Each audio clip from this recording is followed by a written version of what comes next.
It's a great day in SimWorld, everybody. Good morning and welcome to SimWorld Today.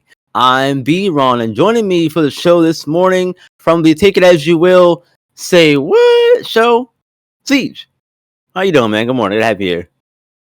Doing great. I've never heard that tacked on to the end of "Take It As You Will," but we'll take it. We'll take it. I'm happy to be here, back on Yeah, SimWorld today. Uh, yeah, man. Good to have you here. Let's go ahead. Let's not waste any more time. Let's jump right into some things, shall we? That hard hit on Trevor Lawrence the other day from Aziz Al Shair of the Texans has gotten him in some hot water as expected, and it's gotten him suspended for 3 games. Siege, you're gonna see the hit here, and we're gonna get some other highlights from that game in particular. But what are your thoughts on the hit, on the suspension? Was it a fair call to do the suspension there, for how long it is, that kind of thing? What are your thoughts overall, Siege? I think this is one of those situations where this was a bang bang play, as they say, in multiple kind of instances. For me, you watch the play, and watching it live, it was a pretty bad hit. You watch it live, and it's kind of like, wow, he was trying to take Trevor Lawrence's head off. Um, But you watch it again, and he really had already launched as Trevor Lawrence was sliding. I think it was really one of those timing plays that looked a lot worse than it was from the perspective of what the defender was trying to do. It was just really unfortunate timing, and I think Trevor Lawrence already coming off an injury, and the fact that this took him out of the game, they had to react with some kind of suspension. I think if I'm going to be honest, I think if Trevor Lawrence had bounced right back up, um, and played the rest of the football game, I'm not sure he gets suspended at all, let alone 3 games. But because of how everything worked out, I think the league did have to send kind of a message about this kind of hit. But to me, I saw no ill intent. I saw no malice in the hit, in the tackle that Aziz made. He just finally kind of is getting back into a rhythm too. I mean, I didn't see any malice in this hit. I really think it was a bang bang play. I think he launched before Trevor Lawrence had really started sliding, or around the same time. I think the whole thing is just one of those situations that it was poor timing all around. Yeah, I'm of the same mindset. The more I've looked at it over the last couple of days here and seeing it again here this morning, it doesn't look like it's a hit where, like you said, there's any malice involved. You can see that the launch of Aziz there comes around, right around the same time that Lawrence starts his slide. I do think though that it's one of the things of, what do you want him to do? Should we expect? Should we know quarterbacks slide, and sometimes they don't slide? So what are we supposed to do? Are we supposed to, not go to hit them just in case they slide? That's kind of always where I fall when in these kinds of situations when you see a hit like this, especially on a quarterback. They're supposed to slide. They don't always slide. We're not supposed to hit them. What are we supposed to do? As far as the suspension goes, I think that they had to do something. I think 3 games is fair enough anyway. Because he ended up leaving the game. Yeah, they had to do something. CJ, agree with you there. I would even been okay with 2 games, I two would to have been 3 games. a little less, especially when you consider the time of year it is, and the fact that the Texans are making a push to get seeding in the playoffs, or even get into the playoffs in a certain situation they could go down. Losing a guy like Aziz for 3 games is that can be a big change for that team. So to me, I actually think 3 games was a little harsh, because again, the more you watch that play, anyone can see that this was not Aziz attempting to hurt someone. This was not headhunting like we used to see the Saints do. This was nothing like that. This was Aziz making a football play and Trevor making a football play. Unfortunately, those 2 football plays collided in a way that knocked Trevor Lawrence out cold. That's it's just one of those things. It's one of the risks of the job in my book. You know what I mean? I know they're trying to change football so it's a little safer and all that, but you sign up to get paid millions of dollars to play football. You know that this could happen. You do. You know this could happen, and they can try to make the game safer all they want, but there's only so much you can do. That play, to me, was unavoidable because, like you said, what was Aziz supposed to do? He didn't know he was sliding until he was already launched. So, like, what's he supposed to do? Just kind of like, well, are you going to slide or not, buddy? Like, are they supposed to stop and have a... To me, 3 games was harsh. I understand they kind of felt like they had to do something, but 3 games was a little harsh for this time of year. He's going to be out almost till the playoffs at this point. Yeah, I definitely understand that. And look, I'm hopeful that when he does come back, Texans are able to, end up getting a playoff spot, and we'll see how it goes from there. We'll switch gears, shall we, to the hardwood SWBA. And the players of the month have been announced.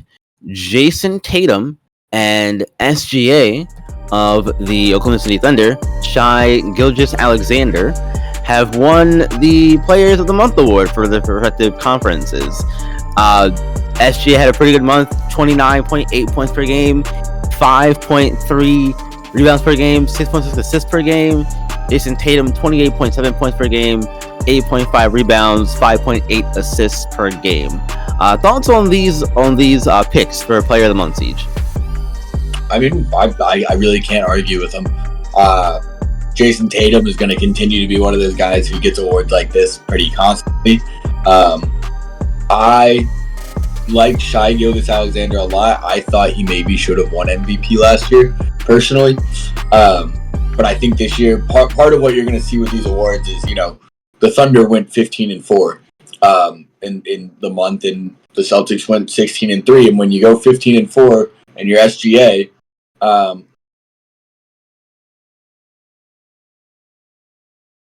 when you go 15-4 and you're SGA, what you're going to see, and you're scoring 30 points a game, is that you're going to win a Player of the Month award. That's pretty simple to me. 30 points a game on 50% shooting, nonetheless. That's impressive, and averaging over 5 rebounds and 5 assists per game. That's Player of the Month type status to me. And he also averaged 1.5 steals per game and 1.5 blocks per game. Jason Tatum, same kind of vein, 1.5 steals, 1.5 blocks. He's doing it on both ends of the floor. 8.5 rebounds per game. They're just filling up the stat sheets, and their teams are winning. And when that happens, you're likely going to get selected for Player of the Month. And there's a lot of guys who you can always consider for Player of the Month. The league is very talented. There's a lot of really talented guys in the SWBA. So, it's I got no problem with these guys. Yeah, no, I definitely agree with you there, Siege. There's a lot of talent in the league now. Between still some of the older guys being around, but there's these young guys, especially Tatum and Alexander. They are on 2 of the teams who I think are these are my picks in terms of teams to make the finals this season. So not surprised to see these 2 guys on these 2 teams play as well as they did this past month, and in the course of that, win the Player of the Month award. I don't think that this is a surprise to me personally, but good to see it happen, and hopefully there's more of this in store for future for both of these teams as they continue to make the push toward the playoffs once we get to the second half of the season proper and all that other good stuff. Back to football, though. In the committee has unveiled their new rankings for the is out right now. Outside looking in, after their loss to Syracuse this past week, Alabama is in that 11th spot, and right now Miami's only also looking in because SMU and Clemson are in the ACC championship game. Now, if Miami would have won that game against Syracuse, they could have been in the championship game and had a chance to get an automatic spot. But because of that, they're now left wondering if they're going to even get in at all. Siege, is this fair to you at all? I'm going to be honest with you, Ron, and I'm going to do my best not to show my bias here, but I'm going to tell you my real take on all this. Here's the thing. When you look at it, yes, Alabama's a 3-loss team. Miami, though, you look at even some of their wins, they struggled in a lot of even their wins. I don't think that this Miami team is a surefire college football playoff team. I really don't. I think Cam Ward is sensational. I think he's going to do a great job at the next level. But I don't think this team as a whole is a surefire shot for the college football playoffs. I don't think that they are. Now, Ole Miss is the other team that's kind of sitting on the bubble right there. And it is a tough thing to see the committee even suggest that Alabama would get in with 3 losses, 1 to Vandy and 1 to Oklahoma. But I'm hard pressed to find people who will tell you that Miami is genuinely a better football team than Alabama is.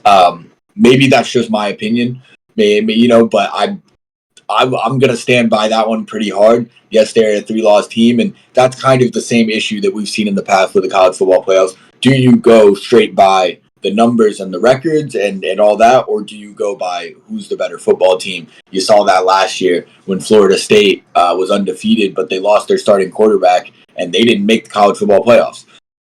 So I think that's going to be something we continue to see. I don't think the fact that it's 12 teams now is necessarily going to quell that issue when it comes to selection. Looking at what I'm looking at now, I think this could be the right thing, but it's not going to surprise me if once we see selection day come, that Alabama is not in there because they are a 3-loss team. And I could see the committee kind of holding their cards to their chest and saying, we are going to go by these records. We've got other teams that are 2-loss that you could say deserve to be in. But other than that, I mean, the bracket's really interesting because you look at it and you say, I would much rather be the 4 seed than the 1 seed right now. Because you got Oregon sitting at the 1 seed. You got Oregon sitting at the 1 seed in terms of seeding, but they got to play either Tennessee or Ohio State. Boise State gets the 4 seed, and they get either Penn State or Arizona State. So it's very interesting how this 12-team kind of pool is working out. Yeah, I think that 12 teams makes it more difficult, especially when it seems like, anyway, there's no real rhyme or reason after the automatic 4 spots.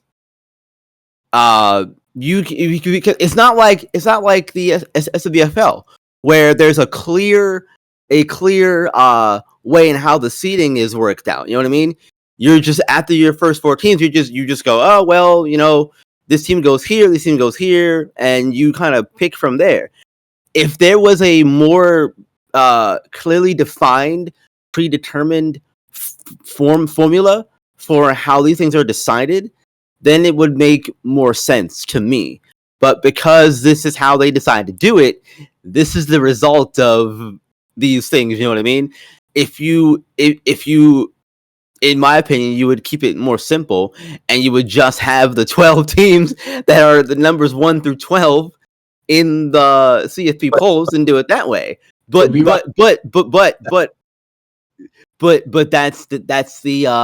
that's the issue here, though, C's, right? You can't do that because then these aren't really the best 12 teams. Are they really? The 1 through 12 is just a different committee selecting it. You know what I mean? So that's so many nuances to SimWorld U football that it's just a really tough thing, and we've seen this issue for the last 20 years with the national championship, and we're going to continue to see it. We're going to continue to see it. Yeah, exactly. Well, speaking of SimWorld U, let's switch to SimWorld U basketball here, because there were a lot of games last night, and one of them in particular we're going to focus on here this morning, because it was North Carolina hosting Utah, and the Tar Heels ended up using a great second half to take down Utah 64-56. A huge second half from the Tar Heels ended up getting them the win in that one, Siege. And for a minute there, it looked like Utah was going to be able to run away with some, but the Tar Heels ended up showing why they're still North Carolina at the end of the day and picking up the win over Utah. Yeah, I mean, that's a great Utah team. They're another team I think are very slept on in terms of how good that team is. They don't get quite the coverage that a lot of other teams might. But I mean, they're number 16 in the country. They're a good team. They're not going to be 16 in the country anymore after this loss to North Carolina. But Dalen Ballo and Kenneth Gaffney Jr., who I know a lot of my prep junkies out there probably remember him. Kenneth Gaffney Jr. has been really he's been playing really, really well. So this is a good Utah team. North Carolina, I think they're still trying to find their consistent rhythm. I think they've found different ways to win games. They got to find something that works for them and kind of run with it, build on and improve on it, so that going into Hoopsteria, they've got a very concise game plan. They know who they are. They know who North Carolina is. Yeah, exactly. And let's get through the rest of this because we've got the SimWorld wrap up to go through real quick. We end the show. Let's do it. Number 8, Arkansas, starting there in that live stream game. Arkansas blows out Michigan 87-49. Razorback will hold them to just 14 points in the second half of that one. And that was a game where it looked real ugly for Michigan, and once it got ugly, it stayed ugly for them really in that one. Barkley James and his go-ahead bucket for Auburn as they beat Louisville, upset them 82-80 on the road there. The last 20 seconds of that one, Barkley James hit that game-winning bucket there. Penn State holds versus Anderson to an inefficient night en route to a win over Georgia, 78-80. And then Jamison Johnson and Kentucky play Wake Forest once again for the second time and beat them for a second time thanks to Jamison Johnson's nuclear night. It was a huge game for him and the Wildcats. 85-71. Oklahoma and Alabama. Alabama ended up coming back on the Sooners, number 2 team in the nation did, and thanks to 11 Cutler game winner at the final few seconds of it, ended up getting the win in the process, 75-73 over the Sooners at home. Iowa beats Colorado 104-81. In that one, Lamarian Sherwood put on a masterclass against fellow SWBA prospect Brian Vaughn. And after the game, during in the handshake line, both of them had to be separated. So look out for that, maybe developing later on. Number 9, Kansas has finally hit their groove as freshman Charles Pinkard leads Kansas over number 21 UCLA, 107-73. Huge win for Jayhawks over the Bruins. Kansas State stays hot in the second half as they beat Washington in dominating fashion, 80-72. Big game for K-State at home in the process as well. Washington State goes on the road to play Memphis, and Memphis ends up falling 82-81. Travion Sherwood blocked Legendary Outlaws' game-winning buzzer-beater attempt to deny the Tigers the win on their home floor. Iowa State beats Harvard in a gritty battle over there at home with the Cyclones, 58-47, as Cyclones win the non-conference matchup between them and the Ivy League school there. Mississippi State, as we almost end things, Mississippi State gets another narrow win over Wisconsin. It's a 70-65 win, and the defense was a big part of that in the second half. Big part of that win in the second half, and we've got 2 broadcasted games here tonight on SimWorld TV. LSU and Rutgers at 8, and then Notre Dame versus number 24 New Mexico following that one. That does it for the show today. Thank you all for joining us here on SimWorld today. Thank you, Siege, for coming through. I appreciate you, my friend, as always. Marsh may be back tomorrow. If not, I'll be here. Until then, guys, you know what to do as always. Hit the like button, subscribe to the channel, knowing all of our games, shows, live streams, all that good stuff go live for you all. And remember, SimWorld is the only place you can see the game, be the game. We'll see you tomorrow.